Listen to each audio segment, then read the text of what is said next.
And it's in Old Norse in the 1200s that anybody on the inside of the language tradition writes sympathetically about the gods of their pre-Christian ancestors. And that's what we get in those two books written in the 1200s, Snorri Sturluson's Prose Edda, and then the Poetic Edda, that compilation of poems available in translation by me. Oh, by the way, side note, the Prose Edda translation, Hackett Publishing Company is finally moving on that. Yeah, so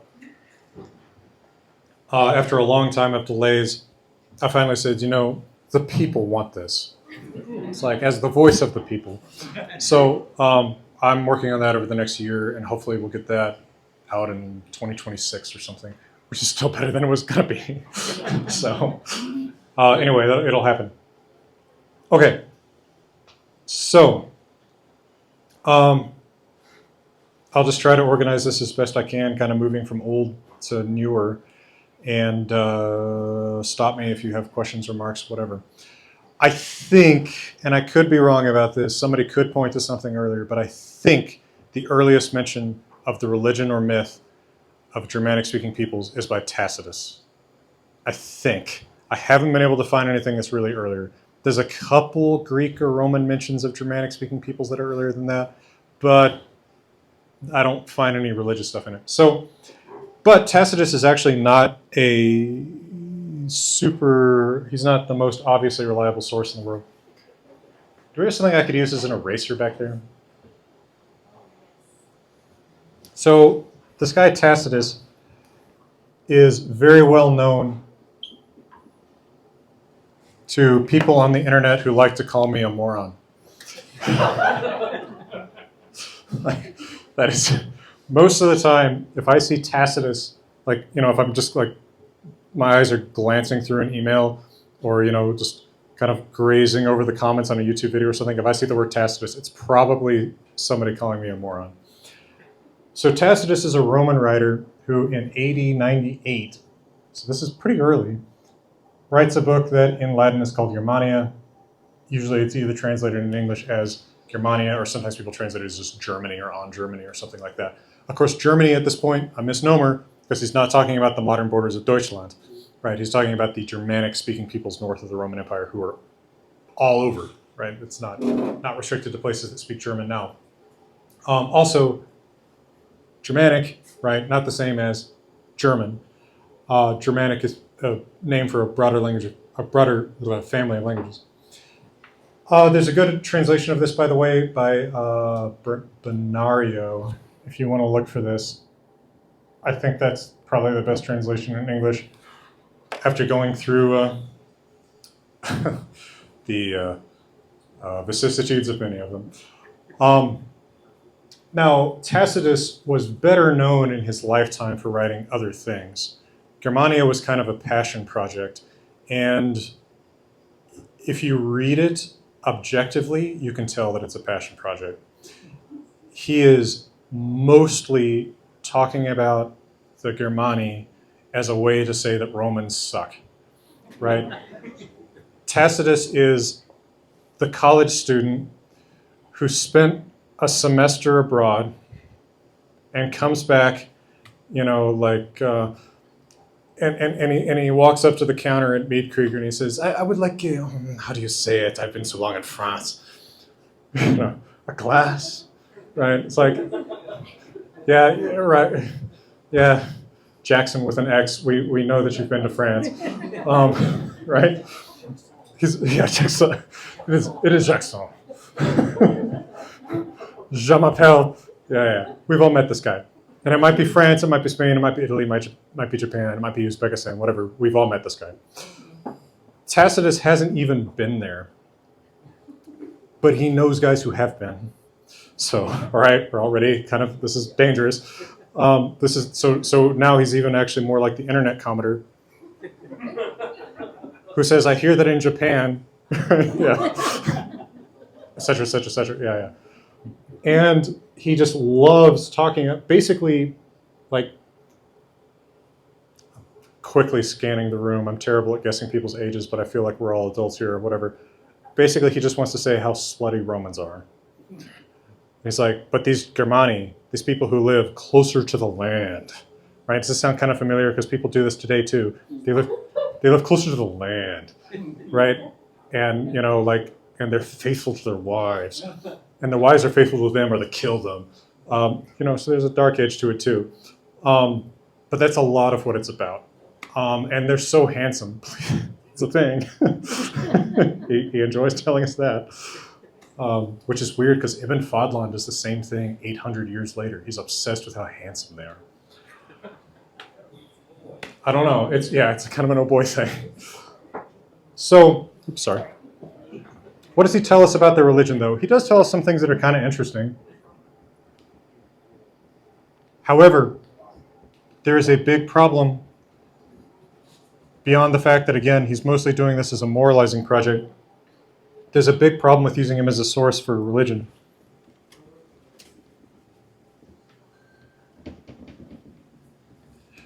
Which is that he follows the Interpretatio Romana, which is obviously Latin for Roman interpretation. So the Romans, like the Greeks before them, are polytheistic, but they think all polytheistic gods are one set of gods, right? So they don't say these people worship Thor. They say these people worship whatever they think is the closest thing to Thor, Hercules, Jupiter, whatever they decide Thor is. And they'll say like they worship him this way. So you have to figure out, because they're not going to give you the local name. They're going to say they worship Venus by doing this. They worship so-and-so by doing this. Actually, Tacitus one time does give us a local god name, and it is really useful, but most of the time he doesn't. He just does Interpretatio Romana. So the usual Interpretatio Romana is reflected in our weekdays, which I'm going to take a sidestep about because I don't do these things with a script. So sue me. Don't sue me, actually. But if you look at our days of the week and compare them to days of the week in French or Spanish, which still use the Roman gods, you can see, right, like French Maldi, the day of Mars, it's our Tuesday from Tyr. And I'm just giving the Norse names of the gods. Jove, which is Jupiter, is Thor. Venus is Frigg. And Saturn is kind of open. Different branches do different things. But at least in our days of the week, we can see that whoever decided these equivalences were there thought Tyr was like Mars, Odin was like Mercury, Thor was like Jupiter, Frigg was like Venus. That doesn't guarantee that every time that a Roman talks about Mercury, he's talking about Odin. But it's at least what the people who decided to assign our days of the week thought. The days of the week are actually a really interesting question. Because to the Romans, this was actually kind of new too. If you read really old stuff in Latin, which, look, part of my function here is to talk to you about old languages and myths. Part of my function here is to serve as a warning about what your life is like if you study old languages and myths as a profession. But, I have studied a lot of old Latin, and it's really interesting, like reading Roman writers before they were really into Greek stuff, because they were actually pretty different. Mars was pretty different from Ares. Jupiter's pretty different from Zeus, etc. The Romans actually, before they adopted the 7-day Greek week, used an 8-day week.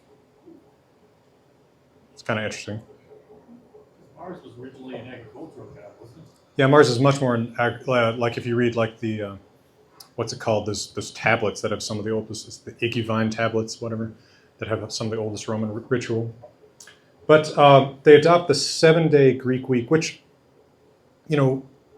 the month corresponds to the moon originally, right? The year corresponds to, winter solstice to winter solstice or summer solstice to summer solstice. There's not as obvious a groundation, I almost said groundation, a grounds for how long the week is, but the 7-day week is largely a Greek, specifically Ptolemaic innovation. And so the Romans are adopting it in the 1st century AD. So whenever the Germanic-speaking people adopted it, it's got to be after that, probably, unless they adopted it from the Greeks directly, which is not impossible, right? Ask me to rant about where the runes might have come from. But like when is kind of an interesting question, because Old English, Old High German, and Old Saxon all use the same equivalent gods. But then the Norse, when they borrow the weekdays, actually don't borrow it directly from Latin, they borrow it from English and then translate the English names into the Norse names. So the Norse aren't quite as good of a source on this. But it must have happened probably then between the 1st century AD and like this, sometime when German and English are still the same language, which would be 300s, 400s, right? German and English have a fairly deep split. So anyway, when Tacitus is talking about this, he's mostly going to be talking about the gods using their Roman names. Questions, remarks, criticisms, complaints, manifestos, yeah. Which god does he name correctly, or like grammatically? Okay, I'll get to that. That's because it's really interesting. That's the cherry on top of all this, because it's actually the best thing that Tacitus gives us. All right, let me remind myself the other stuff he deals with. Is there any relation between Old Gothic and modern French? There are borrowings from Gothic into French and Spanish, yeah. Actually, Spanish has more Gothic than French does. French has a lot of Frankish, which is an old Germanic dialect closer to Old High German. Spanish, notably, the word for war is Germanic, guerra. That's also in French. And then the cardinal directions aren't the Roman words, they're the Germanic words. Norte is a Germanic word, right? Latin is septentrionalis. So they do borrow some words from Gothic, yeah. Also names, the EZ endings of Spanish names, Alvarez, Gutierrez, etc. That EZ, as I understand it, is cognate with the apostrophe S of English. It comes from patronyms in Gothic. Johann's son, Johannes, right? And so gradually it gets added to more Roman-derived and local-derived names too. I think that's right. I'm not a historian of the history of Spanish, although I know one. Should bring him in here. It'd be a riot. He's actually pretty fun. All right, so Tacitus does tell us a tiny little bit. He gives us kind of a creation myth. He says that the earliest living being, according to the Germanic people, and he does use a local name, although this wasn't the cool one that I was thinking about, he says was named Twisto. Okay. This does look like an Old High German word that means twin, which is kind of cool, because if you think about the earliest living being in Old Norse, his name is Ymir, which is not cognate with this, but means twin. So that's kind of cool, right? So even though he doesn't tell us that there is a twin, and neither is there a twin to Ymir in the Eddas, together this gives us some indication that maybe the earliest version of the Germanic creation myth involves a twin. Maybe he kills his twin. Maybe that's why there's only one in the stories that we know. But then that's also very, very similar to some other Indo-European creation or foundation myths, because who founded Rome? Two brothers, one of whom killed the other. I don't remember if they're twins in the earliest version, but he says that Twisto has a son who is the first man, and that his name is Manu, which looks acceptably like man. So, all right, we've got some Germanic words here at least. That's about all that he gives us as far as Germanic names, until the last part that I'm saving is kind of like the climax of Tacitus. Let me just tell you a little bit about my friends and partners at Grimfrost and about my own current projects. First of all, if you are really into Old Norse products, including my own books or very historically accurate reproductions of Norse jewelry, such as the Thor's hammer pendants, or Norse weapons, or Norse board games, or just cool t-shirts with neat designs, sometimes done by me in runes. The people that you should turn to are the people at Grimfrost. They're good friends of mine. They helped sponsor my great trip to Sweden in 2022 when I visited and made videos about some of the most important runestones there. Check them out and let them know that I sent you. Second, let me tell you a little bit about my projects. My Wanderer's Journal, which will be a blank journal, you know, like this, but cooler, although this one's pretty cool. My brother gave it to me. It will have quotes from Hávamál in Old Norse, rendered by me in Viking Age accurate Younger Futhark, and then rendered artistically by Hackett's Liz Wilson, and then also the Cowboy Hávamál translations of those. The second edition of my Poetic Edda translation will be out probably by the end of 2025. It will include some new translations, some translations of poems, including some that have never been translated into a language other than Old Norse before. And then the Prose Edda should be due probably by the end of 2026. He says that they worship and have wonderful stories. Thanks for not sharing them.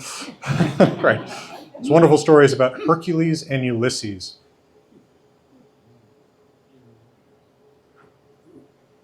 I invite you to speculate about who that is. Hercules could be Thor. They both have blunt weapons. There's a lot of stories about Thor. There's a lot of stories about Hercules. It's not impossible that he's equating Hercules to Thor. Who is Ulysses? It could be. They're both tricky. It could be Loki. But he doesn't tell us any more than that. He says that they worship Isis. What do we do with that? And he says that we know that it's Isis and that it's the specific god Isis. And he says, like, oh, and they got it from outside just like we did because they worship her with the symbol of a ship. We don't know any goddesses from the Eddas who are particularly associated with ships, but it's interesting, right? What is he talking about? What is he thinking about? He says that there is one particular tribe that worships some god. I think he doesn't specify it. And he says they indicate their allegiance to this god by wearing boar necklaces in the shape of a boar's head. I don't believe that there are boar's head necklaces in the archaeological record, but it is interesting to note that early English and early German helmets frequently feature boars on them. So that could be something related. And a lot of names of people in early Germanic societies have boars in them. But he says they have a special love and worship for Mercury. Presumably he's talking about Odin. It's still kind of an interesting question why they equate Odin to Mercury. Because Odin is the head god in the pantheon as we know him from the Eddas. That doesn't mean he's necessarily the head god to people 1,000 years beforehand. Because remember, and this is something I always have to remind, Viking Boy 69 or whatever in the comments, that what Tacitus is talking about is as far from the Eddas as we are from, we're closer to the Eddas than Tacitus is. The Eddas are 800 years ago for us. Hold on, I'm checking my math in my head. 900 is a little closer now. I've been saying this for so long, we're actually kind of tipped over 900 years. He's 11 to 1,200 years from them. So if you go back 11 to 1,200 years from us, you're talking about Christians in the 900s and 1000s. That's the same religion, but it is not practiced the same way, right? I'm willing to bet there are practicing Christians here. I'd like to see how long you would last in a Christian community in 900s England, right? Pretty different standards of behavior. So I don't think, and that's a religion with a book, right? There's no written foundation for this. This is just oral, word of mouth, handed down stuff. So there's no guarantee that what Tacitus is talking about is very much like what's in the Eddas. He does say that Mercury is honored, Mercury, quote unquote, is honored with the sacrifice of men and animals. And I find that it's a little bit curious that as much as he wants to tell us that the Germani are way better than us sinful Romans, that he likes to point out that they sacrifice humans all the time. It's like, that doesn't seem to bother him. It's like, they don't commit adultery. But yeah, they kill guys all the time.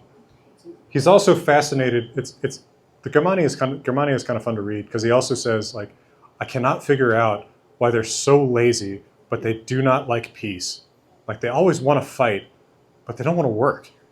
I'm like, we all know guys like this. I don't know why this is such a mystery to him.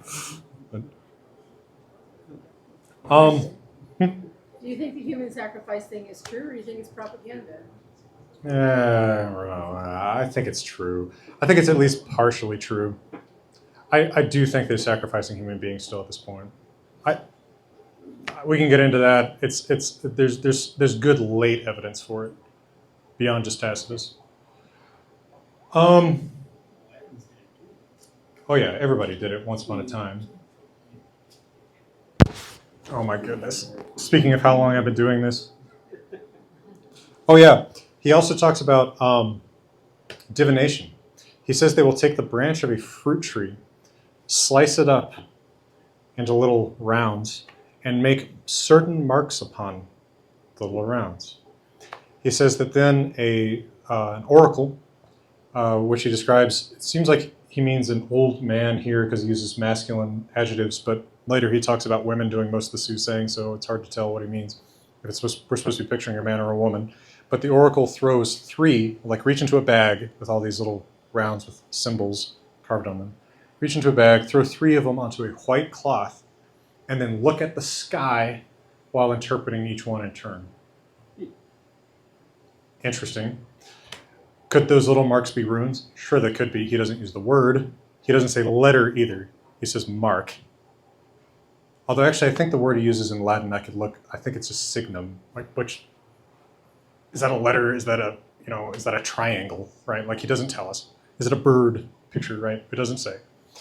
But he doesn't dwell on this very long. He also tells us he's really interested in how they keep white horses that do not work in special sacred glades and groves, and that the oracles are accustomed to go to these white horses and pay close attention to their neighing and like hoof pawing and their snorting, and that they interpret these things in order to tell the future as well.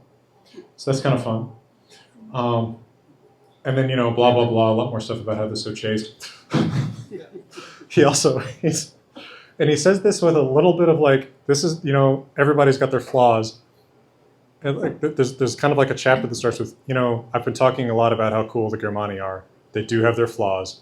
And you think he's about to say something like, they do kill a lot of guys. But instead they put a lot of stock in what women say. Oh, God forbid. Yeah. And then he points out that most of the magical advisory positions, the sort of soothsayer positions and such, are held by women, and he's kind of like, can you believe these guys? So that's kind of fun. But the really interesting name that he gives us, without putting it through Interpretatio Romana,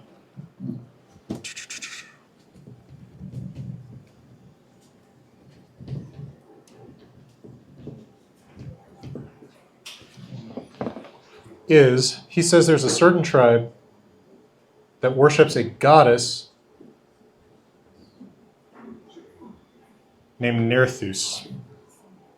Now, I look at that being a level 15 historical linguistics lost cause, and I see what would be, say, Gothic or Proto-Germanic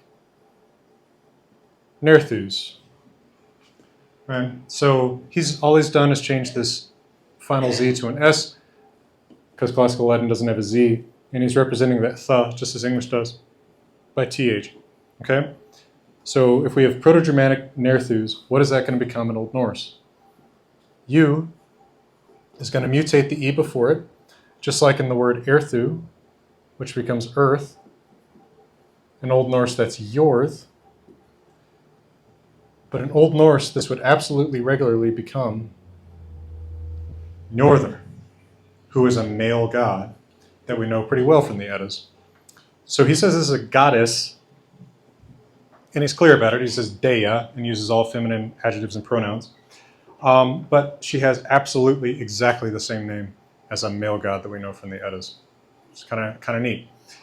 He says that this tribe, who I think this is another thing about Romans. Actually, it's kind of a thing about all ancient and medieval writers. They are so vague about geography. Like, if it's a long way from a river that they know, they might as well be talking about the moon, right? It's like across this sea and that sea, and they don't even know the first sea that they're talking about. It's like, okay, all right, guys. Like I'm gonna assume you mean like Sweden, but I know we're never gonna know. But he says that the particular tribe that worships Nerthus has. He says they believe that she lives in a covered wagon. I don't think that we should picture like Oregon Trail covered wagon, but I think we should picture like, a wagon with a cloth over it.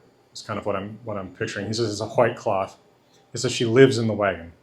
The wagon is pulled by cows.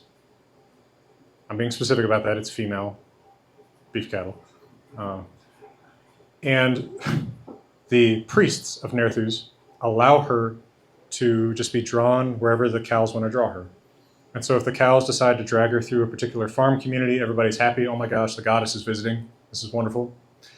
But after she's been out on a trip like that, when the cows bring her home to their home field, the priests have the slaves wash the goddess. Whatever that means. It's probably some kind of wooden idol or something that's inside the wagon, right? And then they kill the slaves after they've washed, because the slaves are not allowed to be in the presence of the goddess, except to wash her. And they drown her, they drown the slaves in the lake they washed her in. That's kind of interesting. It's particularly kind of interesting because there is an Icelandic short story from about 1300 called Ogmundar Þáttr. And of course, this is Icelandic, so we get all the right god names. But it also comes from a time when Icelanders had converted to Christianity, and Sweden had either very, very late and reluctantly converted, or maybe hadn't quite yet converted. And so they're always making fun of the Swedes for still being pagan. It is not impossible that the author of this short story in Iceland knew Tacitus, although I think it's pretty unlikely. Tacitus had people got a lot more interested in him in the 1500s, 1600s. I don't think medieval writers were really interested in him. But this little saga has an Icelandic guy go to Sweden, where Freyr, who by the way is the son of Njordur in Norse tradition, is worshipped as a little wooden idol who's pulled in a covered wagon around the countryside by cows. It's kind of neat.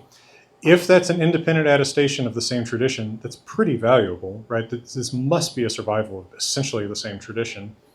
The Icelandic story, of course, is mostly there, just like Tacitus is here to tell us how much Romans really do suck.